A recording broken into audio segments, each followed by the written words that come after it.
ህይወቴ ነሽ እኮ አንቺ አይደል እንዴ የፍቅር ገንቦ ነሽ አንቺ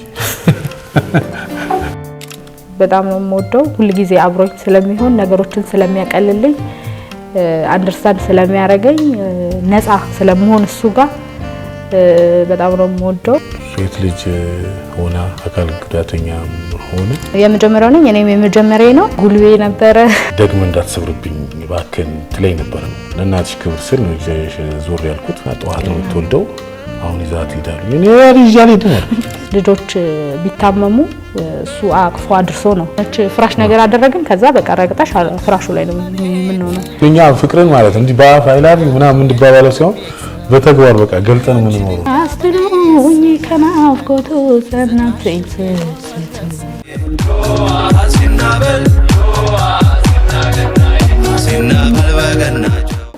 ስሜ ብርሃንሽ ጥላ ይባላል ተወልጄ ያደኩት በወለጋ አካባቢ ግንቢ የሚባል ቦታ ነው እኔ አብይ ጥሩ ነው የሚባለው ታስታውሻለሽ የዛሬ 21 አመት ማለት ነው 1996 መስከረም 16 ማለት ነው የተገናኘነው ከዛ ቤት እኔ ቤት ውስጥ የለው ነበር ያው ሳከ ወለጋ ሙቭ አርጋ መታኛ ሰፈር ተከራይታ ነበር አይደል እንዴ አዎ ቆንጆ እና ከወለጋ መታኛ ሰፈር ሙቭ አርጋ ተከራይቶ ነበር ከናቷ ጋርና እናቷ ደግሞ የሚሊክ ቀዳሚ ሚሊክ መምህር ናት እሷም እዛው ትምህርት ቤት ተማር ነበርና እኔ ሙቭ ካረኩበት ስመለስ ነው እንግዲህ እንቺን የመሰለች ቆንጆ ገየቴ ጓደኛ ሆነ አግኝቻት ያው የፍቅር ጓደኛ እንድትሆነኝ የጠየቅኳት ሷም አላሰፈረችኝ በአጋጣሚ በነገራችን ላይ መስከረም 16 የዳመራ ጊዜ ነው ያገኘዋትና ዋው ያ ቀን ደስ ይል ነበር ከሰፈር ልጆች ጋር አብረን ዳመራ ያበራን ነው ስታልፍ ያው ጓደኞቼ ነግራቸው ነበር እንቺ ትመቸኛለች ምናምን ላቸው ነበርና ያው ዳመራ ሰዓት ላይ በዛ በኩል ስታልፍ ነው በቃ ጥራትና እናግራት ምናምን ነገር አለኝ በስማ በቃ ጠርቻ እናገርኳት በቃ ላስበት አለች ያው ሳይቆይ ውሳኔዋን ነገረችኝ ያው እንግዲህ በፍቅር በስማ በዛው ቻሌንጅና መከራ ውስጥ አልፈን ዛሬ እግዚአብሔር ይመስገን የሶስት ልጆች ወላጆች ሆነናል ያው ያቱ ጓደኛ ነኝ እንዳለሽ ቤታቸው ሄድ ነበር ታወራለሽ እንደዚህ እናወራ ነበር ስለሱ ወንድሞች አሉኝ እንደዚህ ያለሽ ትነግረኝ ታዲያ አንደኛው ስላት የለም እዚህ እና ስለሱ ባህሪ ስትነግረኝ ይሄ ፋሚሊ ፕሮቴክቲቭ የሆነ ሰው አላለ በጣም ፋሚሊውን ፕሮቴክት የሚያረግ በወቅቱ ጉልቤ ነበር እንደሱ አይነት ሰው ነበርና የሆነ ማይት ትጓጓለሽ ምን አይነት ሰው ነው የሚለውን ከዛ ከሆነ ጊዜ በኋላ እንደዚህ ባወራንበት መጣሱ ከነበረበት ቦታና ሲመጣ ጧት ወደ እነሱ ቤት ኖርማሊ ሁሌም እንደሚሄደው ሲሄድ ሶፋ ላይ ቁጭ ብሎ እንትን ጋዜጣኛ ነበረ ከዛ በኋላ እሱ አልፌ ወደ ጓዳ ገባ ማለት ነው ከዛ ከገባው በኋላ እሱ አብይኮ መጥቷል አልፍሽው ነው መጣሽ ምናምን ስትለኝ ከዛ ተመለስኩኝና ከጓዳ እንደዚህ ያጮልቄ ሳይው እንደዚህ ብሎ አይቶኝ ማለት ነው እንዴት ነው የሆነ ኢግኖር ነገር አድርጎኝ ከዛ እንትኑን ጋዜጣውን ያነበበ ቀጠለ ማለት ነው ከዛ በኋላ ግን እኔ ኦሬዲ ስለሱ ሰማ ነበር ያው መልካም ሰው እንደሆነ እንደዚህ አይነት ሪሌሽንሺፕ ነገር ላይ ብዙም የለበትም ያው ስንገናኝ እኔ ሌላ ነገር ኖሮኝ ሳይሆን ግን ጥሩ ፓርቱን ነበር ሰሰማይ ነበረው ከዛ በኋላ እንግዲህ ከጠየቀኝ በኋላ ብዙም እንትን አላልኩም ብዙ አላንገራገርኩም እንትኑን አክሰፕት ለማድረግ እሱም የመጀመሪያው ነኝ እኔም የመጀመሪያዬ ነው በቃ ተሻልኩት ማለት ነው ከዛ በኋላ ምን ይሆናል የኔ ህይወት በነገራችን ላይ እናትሽ ራሱ እኮ ነፍሷን ይማረውና በተደጋጋሚ ታናግረኝ ነበር ከመሄዳችን ሙቭ ከማረጋችን በፊት በኋላ ነው እባክህን ልጄ እንደሌሎች አይደለችም ደግሞ እንዳትሰብርብኝ እባክህን ትለይ ነበር እናትሽና በሰዓት ካለኝ ባህሪ አንፃር እናትየዋ ምንም አይነት እምነት የላት ነበር ያው ሰብሪያት መሄድ ነበር የመሰላትና እግዚአብሔር ይመስገን ግን እናቷን አላሳፈርኳትም በርግጥ እኔ ዋጋ በከፍልም በልጅነቴ ማለት ነው እናቷን አላሳፈርኳትም ምክንያቱም 9ኛ ክፍል ነው ኦሬዲ ያረገዘችው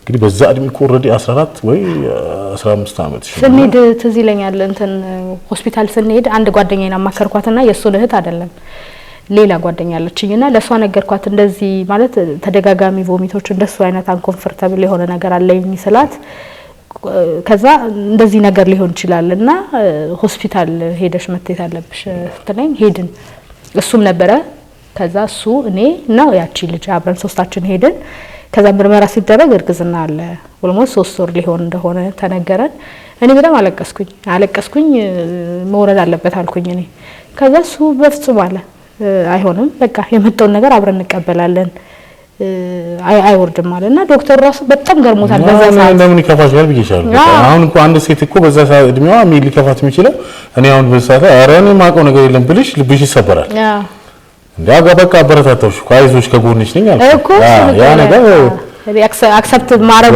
መደረግ በራሱ ምክንያቱም እናትሽ ገባ በጣም ልብ የሚሰብር ንግግር ተናግራኛለች ልጄን ባክን አንዴ ተሰብራብኛለች ሁለተኛ ዳግም እንዳስብሩብኝ ስላለች በጣም የሱ ቤተሰቦች ጥሩዎች ናቸው ለምን ነገር ትንሽ እንደውም የኔ እንዳልኩሽ ካሉት ነገሮች እውነታዎች ጋር ተያይዘው የኔ እናት በጣም እንትን ብላ ነበር እንዳ ሌላ ከፋት ነው ባሰው እኮ ተሰብርብኛለች ትጎዳብኛለች የሱንም ባህሪ ካለማወቅ አንፃር ገብቶሻል ነገሮችን እያየሽ ስትሄጂ ነው እንትን የሚኖረውና መጀመሪያ ላይ የኔ እናት ከፍራቻ አንፃር እኔም ፕሮቴክት ከማድረግ አንፃር በፍጹም አልተቀበለችም በጣም አይሆንም ብላ ነበር የሱ ቤተሰቦች በጣም ጥሩዎች ናቸው ሬዲ ስለምገባ ምን ስለምን በሷም በኩል ምንም እንደዚህ አይነት ማህላዊ መግባት ምናምን አልነበረም ምንም ነገር እንደውም የኔ ቤተሰቦች ነበሩ እስከ ተወሰነ ጊዜ ሲያስቸግሩ የነበሩት እንጂ የሱ በኔ በኩል ምንም ነገር የለም እንግዲህ በሱ ሳይድ ያለውን አላውቅም የኔ ፋሚሊዎች ምንም አይነት ከኔ ጎን ከመቆም ውጪ ምንም አይነት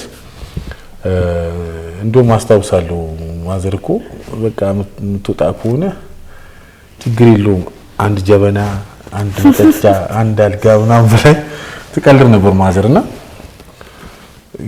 የሷ ቤተሰቦች ናቸው ትንሽ በዛ ሁኔታ ላይ ማርገዟን ካወቁ ሊፈጠር የሚችለው ነገር ስለተረዳን እሷን ማደጋ ላይ ላለመጣል ስል በቃ ጽንሱ እየገፋ በሄደ ሰዓት ላይ በቃ የግድ ካጠገባቸው ዞር ማለት ስለነበረብን ይያዝ ወደ ሰበታ ሄድኩት በህይወቴ እንደዛ ደግልጫ አላቅም እንዳልኩሽ ቤተሰብ ከኔ የሚጠብቀው ነገር አለ በፍጹም የኔ እናት እንደዛ አይነት ነገር ላይ አትጠብቀኝም እኔ በወቅቱ እኮ እንደምደነግጭም የነበረው ሁኔታም ስለማጥፎ ታስታውሽ እንደሆነ በቃ ምንም ነገር ይፈጠር እኔ ከጎንሽ ነኝ በቃ እኔ ከጎንሽ ኮንኩ ልትሰበር ያትሲም የሚመጣው ማንኛውም ነገር እቀበላለሁ በቃ ልጅም ኮን የኔ ነው በቃ ሁሉም ነገር በቃ ስለዚህ ልትከፋ ይገባው ሳጽናናሽ ነበር ታስታውሻለሽ ቆንጆ ግን የፈለገ ነገር ቢሆን ያስፈራል እና እንደውም ነገሮችን ያቀለለው እኮ ያንተ እንደዛ ማለት ባይሆን ደግሞ በጣም ከባድ ነገር ነበር የሚፈጠረው እና እንደዛ ላይ ምንም ችግር ከዛ እኔ በቃ አይ ማስወርድ እንፈልገው ምናምን አልኩኝ ኖ እንደዛ አይደረግም ምናምን አልችኝ እሷ ከዛ ስትለኝ እሱ ምንድነው ያልሽው ምናምን አለኝ አይ እንደዚህ ለምን አለኝ ማለት እኔ ከተቀበልኩ እኔ አብረሽ ኮንኩ ምንድነው ችግሩ አለኝ ለምንድነው እንደዚህ ሆንሽው ምናምን ነገር አለኝ ምን አዲስ ነገር አለ በቃ ሆነ ባይሆን ጥሩ ነበር ሆነ ከዚህ በኋላ በቃ እንትን ማለት ነው ራሳችንን አሳምነን በቃ ማድረግ ያለብን ማድረግ ነው በዚህ ልክ ፊል ታደርጋለሽ ብዬ አላሰብኩም ምናምን አለኝ እሱ እኔ የቤተሰቡ ያለው ነገር በጣም ነው የደነገጥኩት በጣም አለቀስኩኝ ረጅም ሰዓት ከዛ እሱ በጣም ገረመኝ በኋላ ላይ ሳስበው በቃ እሱ ጭራሽ እንትን ሆነ በሪቨርስ ነበር አይደል ብዙ ጊዜ ሴቶች ናቸው እንትን የሚሉት የኔ ደግሞ እሱ ሆነ አጽናኝ እሱ ሆነ ለምን በቃ እና አቀለለልኝ በጣም ትልቅ ሸክም ከላይ ላይ ቀለለልኝ ነገሮችን በቃ ኖርማል አድርጊ በቃ ሆነ በቃ ባይሆን ጥሩ ነበር ከዛ ማስወረድ ሲባል ደግሞ የሚመጣውን ጣጣ አንቺ አላሰብሽም ምናምን ብሎ እንትን አለኝ በቃ እግዚአብሔር ሰጠን ይሁን የበለጠ ልንተሳሰር ነው ምናምን ሲለኝ እሺ በወቅቱ እኮ ትንሽ ህይወታችንን ምንም ትንሽ ያከበደብን ሙቭ አናረገው ነበር ያው ትንሽ ያንቺ ቤተሰቦች አግሬሲቭ ስለሆኑብን ነው እንጂ እዛ አካባቢች ላይ ሆነን ቢሆን ኖሮ ማንኛውም ነገር ልጆች ብንሆን በወቅቱ ገባ ስራ ሙያ የለን ምን የለን በዚህ ሰዓት ላይ ገባሽ አይደል ፋሚሊ ጋር ነው ነበር የተወሰነ ጊዜ ሰፖርት ያደርጉናል እዛው ከማህበረሰባችን ጋር አብረን ያንቺ ፋሚሊዎች ትንሽ ማዘር ከባድ ስለነበረች ነፍሷን ይማረውና በቃ የግድ ቤተሰብ አደጋ ውስጥ ከሚወድቅ የሱ ዞር ማለት ነበር ለክብሯ ስል በነገራችን ላይ ሌላ ነገር አስቤ አይደለም ለእናትሽ ክብር ስል ነው ዞር ያልኩት እኔ 11 ክፍል ተማሪ ነበርኩኝና ጫናው እሷ ላይ ብቻ ሳይሆን እኔ ላይም ከባድ ነበር ራሴን አልቻልኩ ሙያ የሌለኝ የቤተሰብ ጉዳይ ብዙ ነገሮች አሉ ትምህርት ማቋረጥ አለ ብዙ ነገሮች ስለነበሩ ጫና ሁለታችንም ነበር። ያው እሷ እርግዝናውን ያዘችው እንጂ ለተፈጠረው ነገር ዋጋ በመክፈል ደረጃ ማለት ሁለታችንም እኩል አስተዋጽኦ አድርገናል፣ ዋጋ ከፍለንበታል። አንድ አማራጭ የነበረው የሱ ዘመዶች ናቸው። ምክንያቱም የኔ አያውቁትም ያለውን ነገርና ትንሽም አንደርስታንድ የሚያደርጉት የሱ ቤተሰቦች የሱ ፋሚሊዎች ናቸውና ወዲያው እሱ እንትን በቃ ሰበታ እንሄዳለን ትንሽ ራቅም ስለሚል የሱ አክስት አለች እዛ እንሄዳለን አለ። ከዛ በኋላ እሺ በቃ እንሄድ ተባለ። ከዛ በቃ ሁለት ቀን ምናምን እኮ ነው እንትን ያለው። ከዛ በቃ ሄድን። በሁለተኛው ቀን ይሄን ባወራንበት በሁለተኛው ቀን እኔ ቤት ሳላሳውቅ ምንም ሳለን እንደ መጥፋት ማለት ነው ዝም ብዬ የተወሰነች ልብስ ነገር ያስኩ። እዛ ሄድን። ከዛ እሷ ጋር አረፍን። ተወሰነ ጊዜ እሷ ጋር ተቀምጠን እንደዚህ መሆን የለበትም እኔ ስራ ምንም የሚያውቀው ነገርም የለም እሱም ይሄ የውጭው ላይፍ ምናምን እንደዚህ ብዙ የሚያውቀው ነገር የለም። አሁን ምን ሆነ መስራት አለብኝ ምክንያቱም እንደዚህ ቁጭ ብለን አይሆንም ልጅ ነው የሚመጣው። በቃ በጣም ጭንቀት ውስጥ ገባን። ሰው ቤት ባይሰጥ የፈለገ ነገር ቢሆን የሰው ቤት እስከ ተወሰነ ጊዜ ድረስ ነው ሊመችሽ የሚችለው። የፈለገ ነገር እሱም አይመችም አትሊስት የተወሰነ ድረስ ነው የምትቆየው እንጂ ልጅ ወልደሽ ምናምን አይታሰብም እዛ ጋር። ስለዚህ የራሳችንን የተወሰነች ነገር አንድ ክፍልም ብትሆን እዛ ውስጥ ኖረን እሱ እየሰራ ወሩን የሚሆነ ነገር እያደረገ መኖር እንዳለብን ወሰነናል። ግን እንዴት የሚለው ነው። ከዛ በኋላ ምንድነው የሱ ቤተሰቦች የተወሰነ ብር ላኩለትና ከዛ ቤት ተከራ አንፈለግንም በቃ አሁን ደግሞ ራሳችን እንችላለን ምናምን ብሎ ያው እነሱ ነው የሚያስቸግረው ሲነግራቸው እናትየው የተወሰነ ብር ላኩለት። ከዛ በኋላ የሆነች ቤት ተከራየን። ጭቃ ቤት ነች እንደዚህ በጣም ጠባብ ማለት አልጋ እንደዚህ የሆነች ፍራሽ ነገር አደረግን። ከዛ በቃ ረግጣሽ ፍራሹ ላይ ነው የምንሆነው። እንተዋርዳለሁ ብሎኬት ታወርዳለሁ ምናምን ነገር ሰራው። ያው ለጉርሳችን አናጣም ነበር ይዤ መጣ ነበርና ግን እንዲህ ሲነግርሽ አሁን ሲነገር ቀላል ይመስላል እንጂ በጣም ከባድ ነበር። የሆነ እንጨት የሚፈልጥ ምናምን ተብሎ እንጨት ፈልጧል። እጁ የሱ ምግብ መብላት ከፈል የሚገባው ነገር ከፈል ለዛ ነው እኔ ከኔ ፓርቲ ልቅ የሱ እኔ ልጁን መሸከም ነው በቃ ይሄ ነው የሱ። ግን ሙሉ ኃላፊነት የቤተሰብ የቤተሰብ ጫና አለ የኔ ነገር ያለው ነገር አለ። ሁሉንም ነገር የተሸከመው እሱ ነበር በወቅቱ ማለት ነው። ከተዋወቅን 3 ወር 4 ወር 5 ወር ቀጥለን 5ኛ ወር ላይ ነው እንጂ 5ኛ ወር ላይ ነው ኦሬዲ የታወቀው አይደል? ምክንያቱም ይኸውልሽ መስከረም 16 ነው የተገናኘ ነው። ከዛ ኦሬዲ እርግዝና መጣይቷል ጥር ነው ይካተት እንደዛ ነው። ምክንያቱም ልጅ የተወለደው በአመቱ ጥር ላይ ነው የተወለደው። ስለዚህ ከጥር በኋላ ነው እርግዝናው የታወቀው። ግንኙነታችን እስከ ጥር ድረስ ከመስከረም እስከ ጥር ድረስ ሰላም ነበር። ጓደኞቼ በዚህ ሁኔታ ማለት ነው ሲሪየስ ሆኜ መቀጠል አልመሰላቸውም።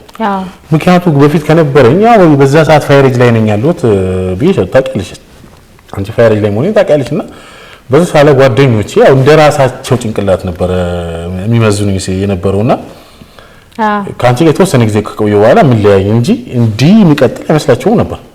እንዴ አንተ አመረርክ እንዴ ይሉኝ ነበር። ታስታውሻለሽ?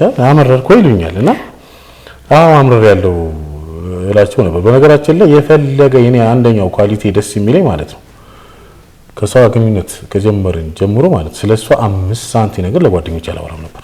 ምንም ነገር አላወራም። በቃ መጀመሪያ እንደምወዳት ነበር ያወራውላቸው። ከዛ ወር ሄድና በ16 ይሄው መታላለች አሁን ሄድና አናግራት ካሉኝ ሰዓት ጀምሮ ማለት ነው ከሷ ጋር መነጋገር ካንቺ ጋር መነጋገር ጀምሬ ማውራት ከጀመርን በኋላ ማለት ነው ስላንቺ ስለነበረን ቆይታ በሞት አላወራላችሁ እና እንደው መክራቸው ነበር ጓደኞቼ ፕሊስ እንቺ ልጅ ዛሬ ጓደኛው ነች ነገ ልታገባት ትችላለህ። ዛሬ ገበናዋን አንዱ ለቀን ከሷ ጋር አሳለፍኩ ለገበናዋን ለሌላ ሰው አታውራ ካትማ አይታወቅም። በዚህ ቀጥለ ሚስት ልትሆን ትችላለች። አውርታ በኋላ አዳ ውስጥ ገባለ እላቸዋለሁ። ብዙዎቹም እንደዛ መክራቸው ብዙዎቹም መልሻቸዋለሁ የሚል እምነት አለኝ። 9 ወር ሙሉ ማለት ነው አንድ ቀን ክትትላታ ቼክአፕ አታውቅ ክትትላታ የላላጋ ይዛታና ከማኛው ኤጃችን እና ይዛሳት የነበረው ሁኔታ እኔ እንደሚደረግም አላውቅም። ጭራሽ ክትትል የለ ምን የለ ክትትል አንድ ቀን እኮ ክትትል ቢዬ ክትትል አምጣሉ እኮ ይካት አሁን የለንም። ምንድነው ክትትል ምናምን እኔ የለንም እንዴ ምንም ነገር ማስረጃ የለም የለ እና ታዲያ እንዴት ነው እንጂ ምን አዋልዳት ነገር እኔ አልኩኝ የካቲት ገብቼ በስማ አልኩኝ ትዝ ይለኛል አልኩ አመት ላይ ናት እንደው ህዝቡን እዛ ጋር ይውልኝው ሚስቴን ይዤ መጥቻለሁ እንደዚህ አልኩኝ። ከዛ በኋላ ተቀበሉኝና ሂድ ካርድ አውጣሉኝ። ካርድ አወጣው። ያው ሆስፒታሉ ታካሚ ሆናለች። ገብቶ መረመሩሽ እኮ ሁሉ ነገር አዩሽና ልጁ ጥሩ ኖርማል ነው ምናምን ብለውሽ ከዛ ግን አሁን አለ የምትወልደውና ጠዋት ነው የምትወልደው አሁን ይዛት ይዳሉ እኔ ያሪጃሌ ደማል የት ነው የሚሄደው በዚህ ጨለማ ነው ይዤ ሜዳል ይድማል እዛው ተኛች። ጠዋት 2 ሰዓት አካባቢ መጥቷ ከባድ ነበር። ወንድ ልጅ ከነቃጩ ድባር ግን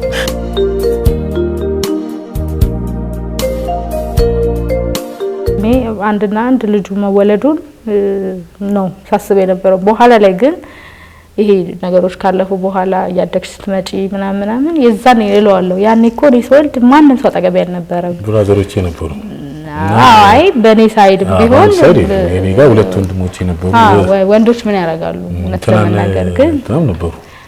አይ አይደለም እንደሱ ሳይሆን ሁሌ እንደምለው ልክ ነሽ። ባንቺ ጎን የሉ ነበር ማንንም ሰው ስብራቱ ከባድ ነው ማለት መምጣት ሲችሉ ያንን ማድረግ ሲችል በኋላ ላይ ነው ቆይቼ እልሃለሁ ሁሌ ነው የምለው። አሁን 2 ከዛ በኋላ የተወለዱ 2 ልጆች አሉኝና ቤተሰብ መጥቶ ሁሉ ነገር ሆኖ ሲሆንና የሱ በቃ በጣም የሚለየው ችግሩ በራሱ እንዳለ ሆኖ ያሳለፈው ነገር እንዳለ ሆኖ እንደገና ሆስፒታል ተገብቶ ሲወለድ ደግሞ እንደዛ በጣም ነው የሚያሳዝነው። ግን እኔ ችግሩ ምንድነው በወቅቱ አልተሰማኝም።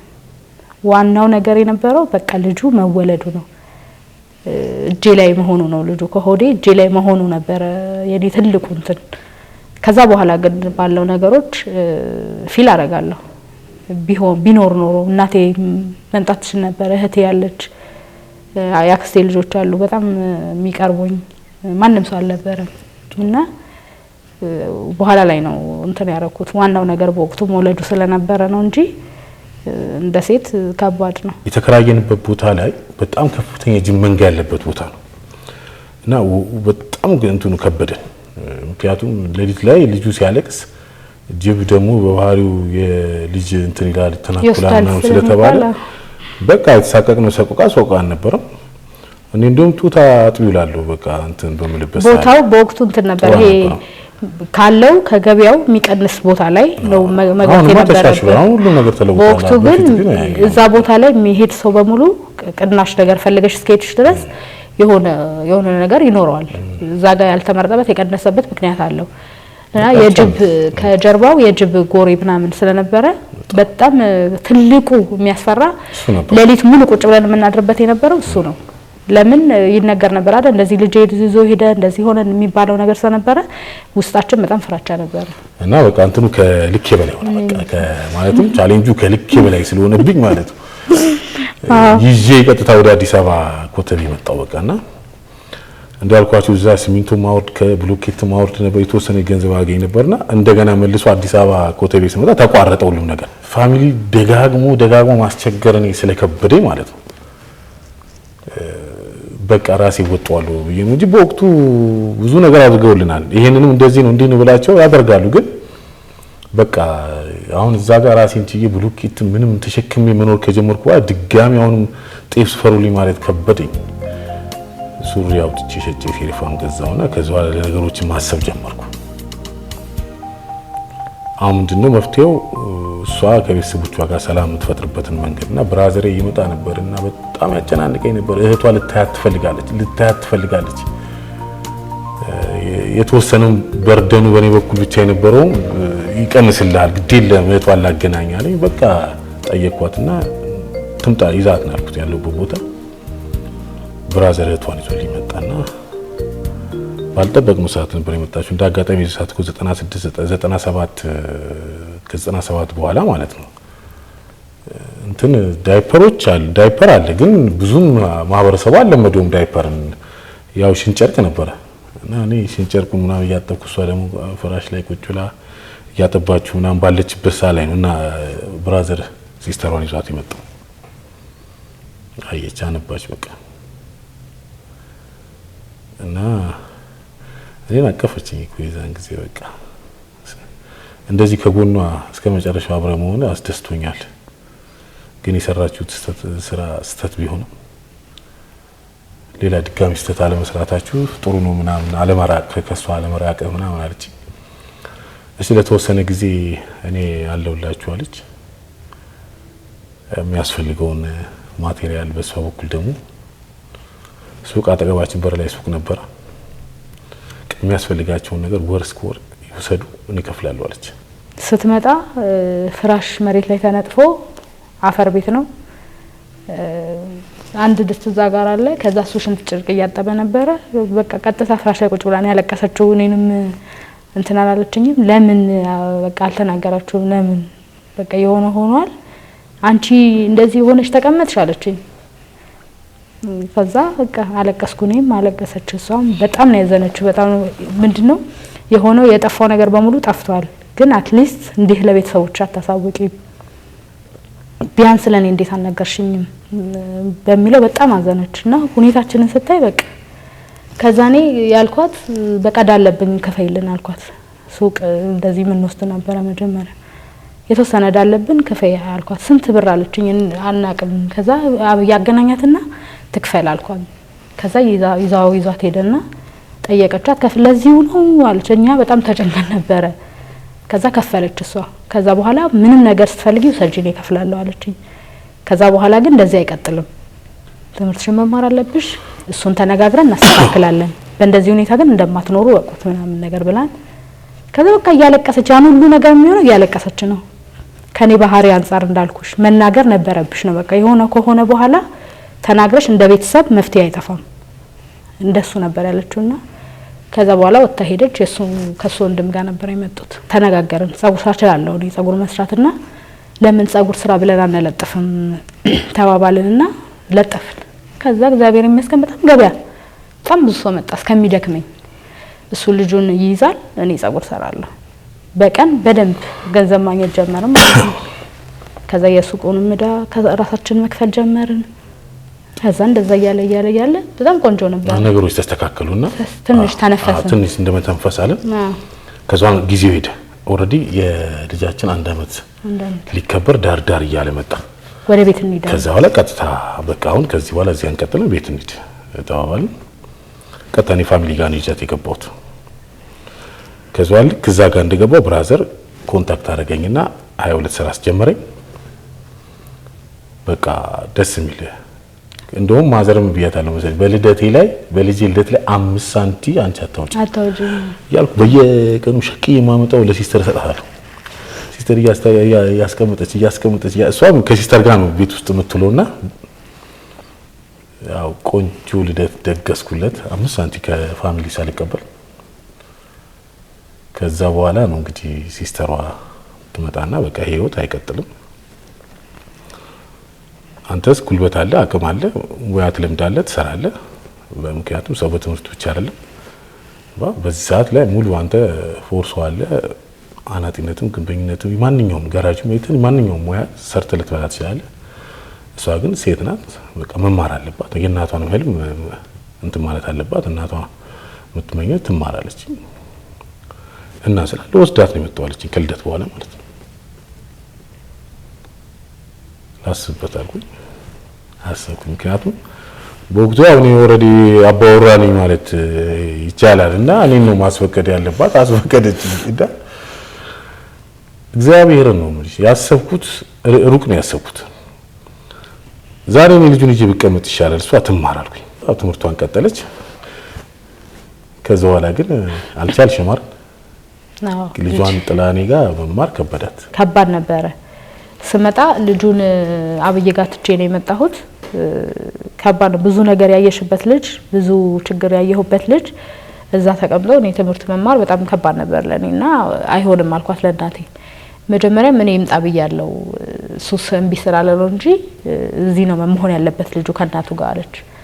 ከዛ እንደገና ደግሞ ሄደው አናገሩት እሱን የግድ እሷ በደንብ ትምህርቷን እንድትማር ልጁ መምጣት አለበት ብሎ ሲያናገሩት ያ ነበር ከባድ ውሳኔው ያ ነበር። ምክንያቱም ጩጬውን ሙሉ በሙሉ ፋሚሊ ለምዶት ማለት ነው ተቀብሎት የሷ መማር የኔ ቤተሰብ ደግፎታል፣ ግን ጩጬውን ለመዱት። በቃ ለምደውት ማብላቱ ማጠጣቱ ከሱ ጋር መሯሯጡ ምናምን ሲስተሮች ለምደው የመጀመሪያው ውሳኔ የራስ ውሳኔ ነው። ይሄን እሷን እንድትማር የማድረግ መብት ነው።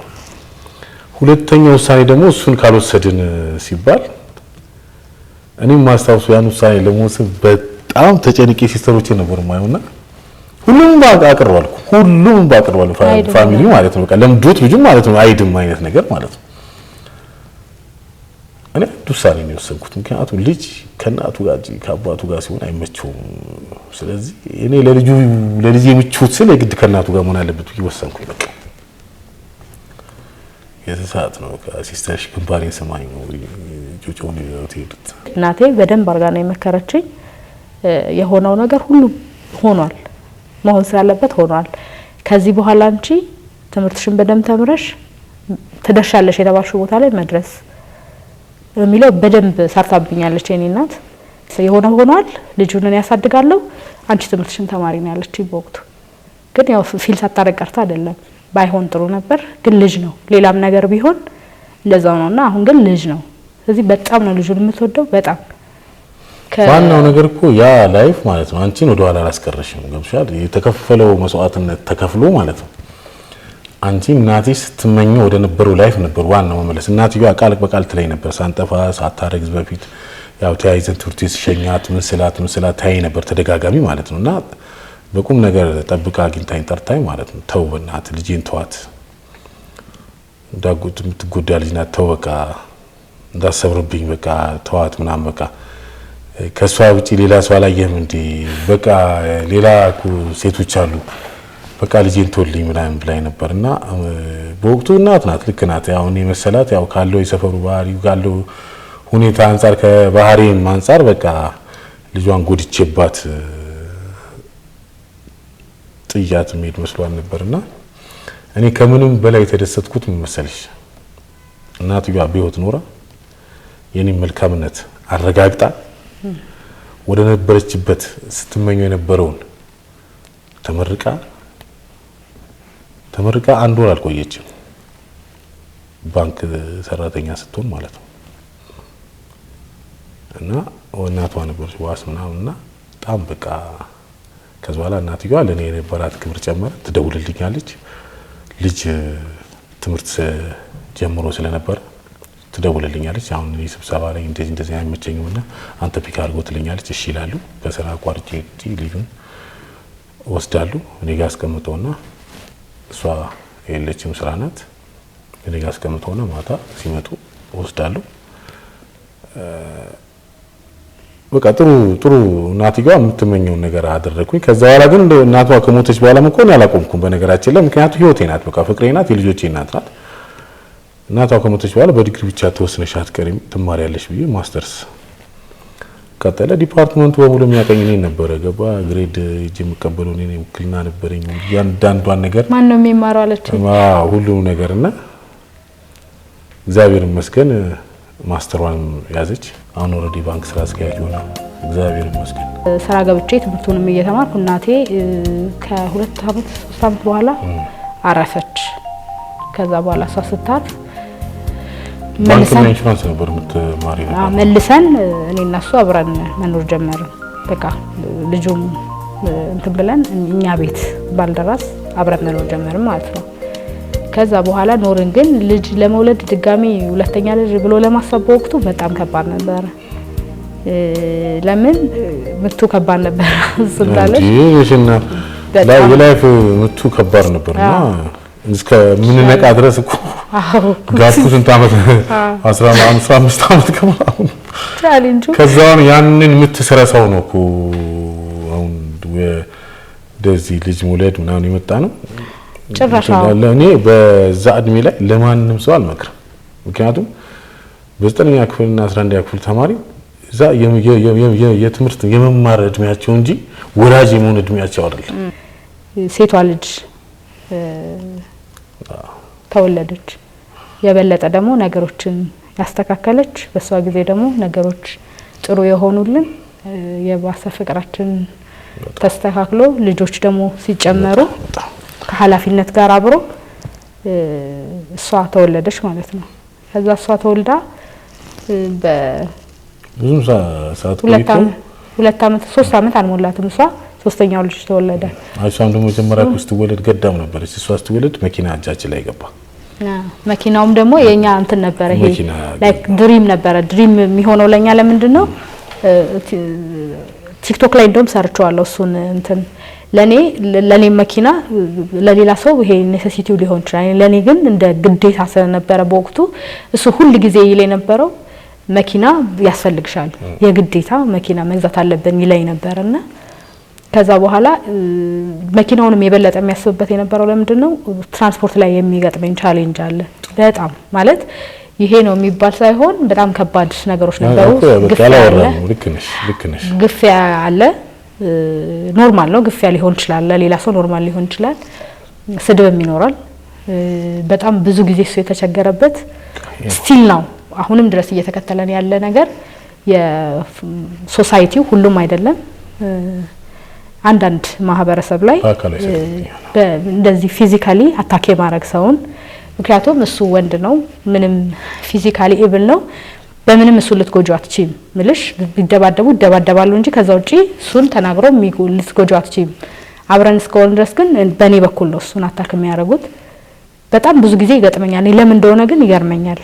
አሁን ቅድም ያለው 15 አመት ሌላ ልጅ ለመድገም 15 አመት ቆየን የተባለ በዋንኛው ፖይንት ቃል በቃል ወደ መልሶ ስክራች ውስጥ የሚከተኝ ይሄ ነበር በተደጋጋሚ ማለት ነው። ከአንድ 2 3 4 ጊዜ ማለት ነው። በጣም ብዙ ምርጥ ሰው እንዳለ ሁሉ አሁን የሚያስቀድሟት አሉ ታክሲ ላይ ምንም የሚነሱላት እንዳለ ሁሉ ማለት ነው። ሴት ልጅ ሆና አካል ጉዳተኛ ሆነ እነሱ ይቆሙበት ላይ ቆማ ማለት ነው። በዛ ደረጃ ከአንድ 2 3 4 ልቧን ሰብሮብኛል በአካሏ ማለት ነው። በአካሏ ሲሰድቡብኝ ልታገስ አልችልም።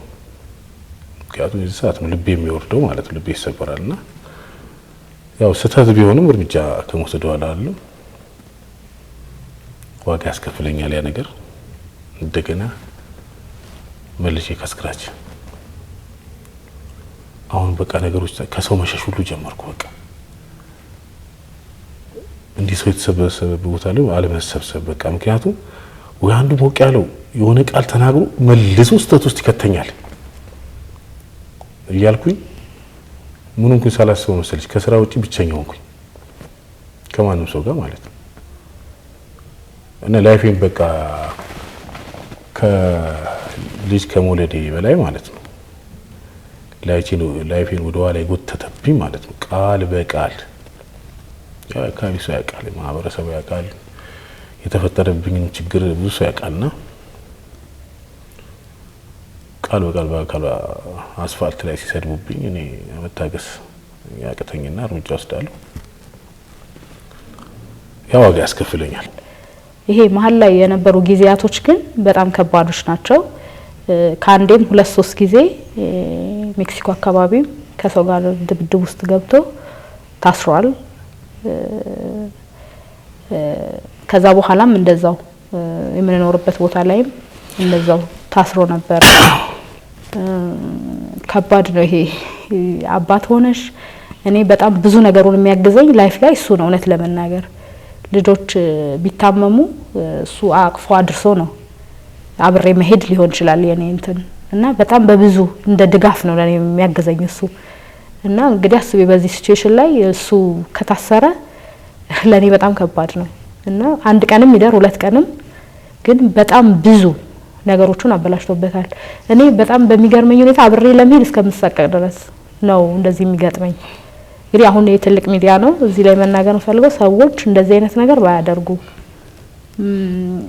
ጊዜያዊ ቃል ካፍሽ የሚወጣውን ሊሆን ይችላል የምታስቢው ግን በዛ ሰው ላይ ዘለቄታዊ ምን አይነት ችግር ያመጣል ብለን ማሰብ ብንችል ሰው ነንና ሁሉ ጊዜ ለምትናገሩ ንግግር ሪስፖንሲብል አሁን ደግሞ እኮ ከገበያችን አብዛኛውን ፓርት የሚወስዱ እኮ በራይድ ነው በቃ አሁን በራይድ ነው ተቀበለው ማለት ያ ነገር ድክም ስላለኝ ማለት ነው በቃ ማለት ነው የሆነ ነገር ይፈጠራል እንደገና ሰደቡብኝ ይጋጫሉ ታሰራል እንደዚህ አይነት ነገር ህይወቴን በቃ በራይድ ነኝ አሁን ከላይፋችን 55% እንዳለ የሚወስደው አልመጣም ራይድ ነው። በቃ ገበያችንን የሚወስደው በቃ በራይድ ነው የሚላት በቃ ዛ እንት ከምትል ማለት ነው።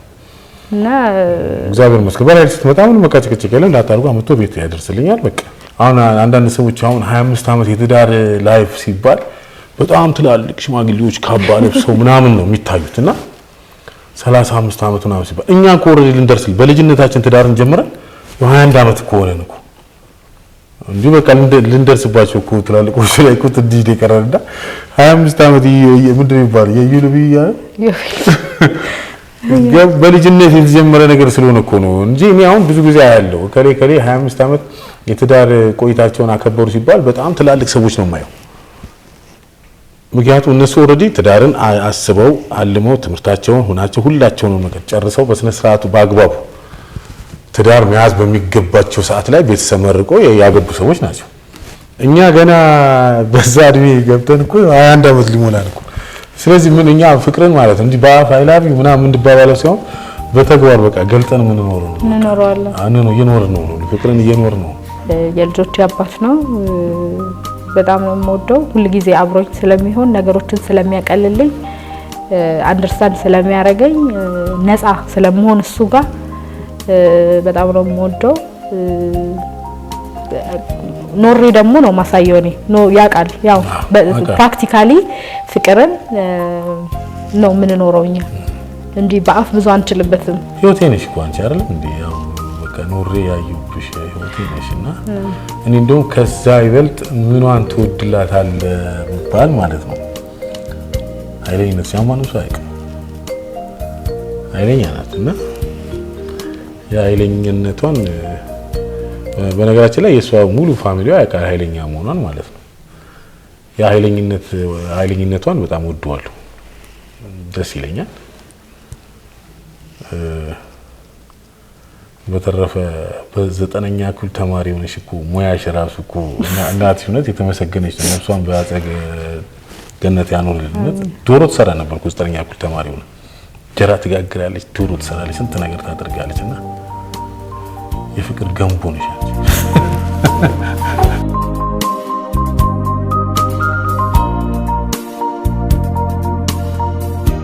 በዓልን ብዙ ጊዜ የምናሳልፈው የሱ ቤተሰቦች ጋር ነው። እሱ እናት ጋር ነው ብዙ ጊዜ የምንሄደው። ከስንት አንዴ ቤታችን ልናሳልፍ እንችላለን።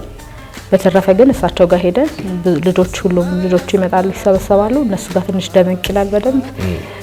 ሁለተኛ እናቴ ናቸው ስወልድ የሚያረሱኝ ሁሉ ጊዜ ከጎን ያሉ ናቸውና እሳቸው ጋር ማሳለፍ እኔ ብዙም ሰው ቤት መሄድ ደስ አይለኝም። ግን እሳቸው ጋር ሲሄድ ነፃ ሆኜ ደስ ብሎኝ የሚሄደው ቦታ ነውና እዛ ነው ብዙ ጊዜ የምናሳልፈው።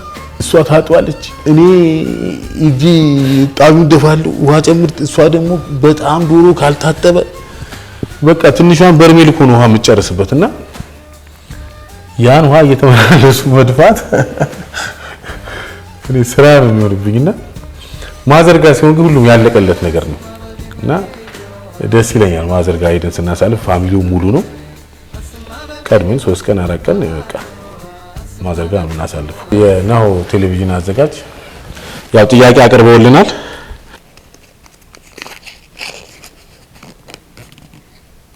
ባሌን ይገልጻል የምትየው ሙዚቃ በድምጽ እሺ ታውቃለህ ምን እንደሆነ?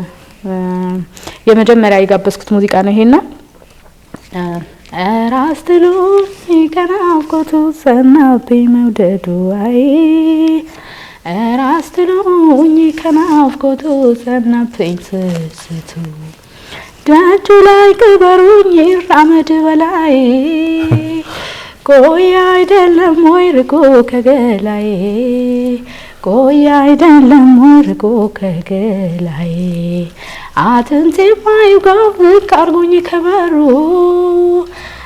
ያየመራመድ አያውቅበት እግሩ አይ ያየመራመድ አያውቅበት እግሩ።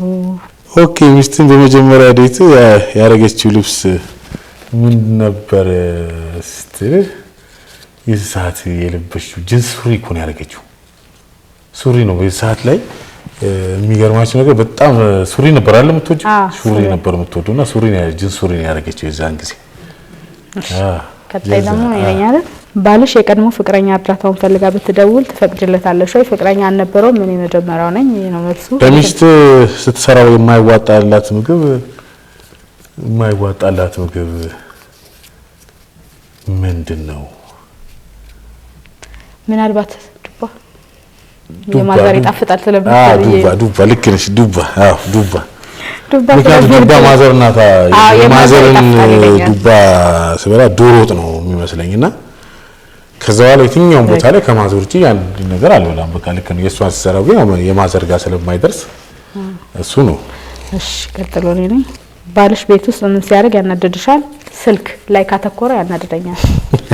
ብዙ ጊዜ ስልክ አይዝም፣ ከያዘ ግን እንደዚህ ትኩረቱን በጣም ስልክ ላይ ካረገ እናደዳለሁ። እሺ እኔ ደግሞ ቲክቶክ ላይ ካሉ ጥንዶች የማን አድናቂ ነህ? ደስ ይለኛል ስለሱ ይመቸኛል። ለመላው የክርስትና ሕዝብ እንኳን አደረሳችሁ ማለት እወዳለሁ። ከዛ በተረፈ የስራ አጋሮቼ፣ ቤተሰቦቼ፣ የቲክቶክ ፎሎወሮቻችን፣ የዩቲዩብ ፎሎወሮቻችን ሁላችሁንም እንኳን አደረሳችሁ ማለት እንወዳለን። በመጀመሪያ አክብራችሁ ስለጠራችሁን የነሆ ቴሌቪዥን ሁላችሁም ክሩ እንኳን አደረሳችሁ ላሉ። በተረፈ መላው የክርስትና እምነት ተከታይ እንኳን አደረሳችሁ ለጌታችን አምላካችን መድኃኒታችን ኢየሱስ ክርስቶስ ልደት። ከዛ በኋላ እንግዲህ ማመሰግነው አዋሳ ያለው ልጄን ነው። የመጀመሪያ ልጄን ቢኒያም አብይ፣ ከዛ በኋላ ያው እናቴን እና የሷን ቤተሰቦች እንኳን አደረሳችሁ እላለሁ።